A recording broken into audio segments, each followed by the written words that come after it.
I'm Jake Hamm. I'm the photographer and studio manager here at Cannondale Bicycles, based in Wilton, Connecticut.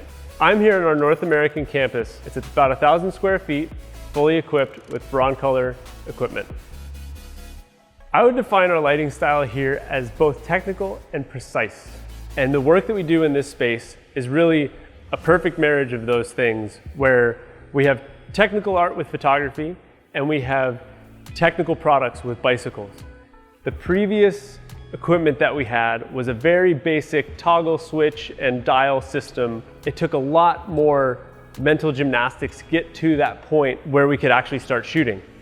We did a lot of research and looked at what was in the market and what was available, and Broncolor checked all the boxes of having consistent light, connectivity, and reliability, which all three of those things are important in a commercial studio space like we have here.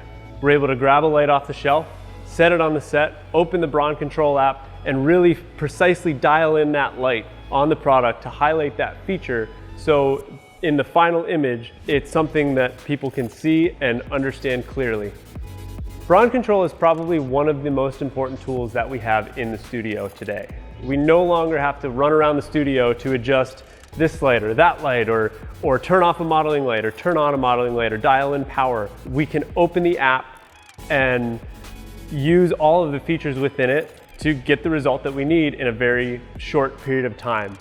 Because it doesn't matter where we are or what light we have to modify. If it's the one all the way up in the sky, we don't have to lower it. We don't have to bring it down to our height and adjust it, then changing what the final output is.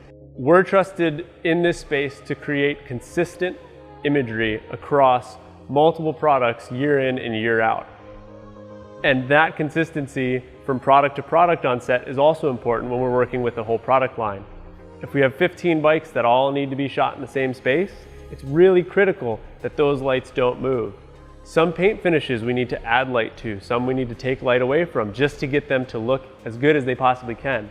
So being able to control those lights wirelessly through the app really is a game changer and has improved the quality of the work that we do in this space. All of those more technical features that are buried within the app and that you can use, we use those to our advantage on a day-to-day basis to improve the quality of the work. Free mask is a really good example of this. When we shoot our tech photography, which is a black frame on a white background, a lot of times you end up with bounce back. So you get that light that wraps around the tube of the bike, and tubes are very small. So with free masking, what we do is we'll light the product, we'll fire that light, and in sequence, we'll then shoot the background only. And it's not something that we have to do manually. We don't have to walk over to a light. We don't have to turn it off. We don't have to change a channel on our radio trigger. We just open the app, open up free mask, tap our mains, tap our mask, and shoot away. It's very simple. It's something that saves us a lot of time. There's a feature in the app that you can name individual lights as you're adding them.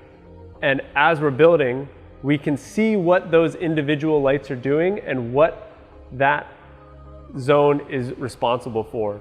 We also do a lot of grouping, where we'll group foreground and background lights. And that comes into play with free masking, where I know my group 3 lights are my background always. So when I'm working with my assistant and I say, shut down the background, he knows very easily to shut down group 3 or sleep group 3, which is something that's all controlled within the app. It's right in front of you, clear as day, on the screen. We chose the Cirrus monolights for a few reasons. Having the flexibility to pull a light off the shelf that's a self-contained system all in one, without having to grab a power pack and a power cable and a head and a cable and a modifier and all of that, really allows us to be nimble in our workflow. The other big deciding factor of picking the Cirrus monolights was cost. The Cirrus lights, with the cost that they are, allowed us to stay with the same number of heads that we had before, that we had been working with, and not have to sacrifice how we go about lighting and how we work in this space. It's really been a great tool for us in this space to enhance the quality of our work, the speed of it, the efficiency, and the consistency, which is really, really critical.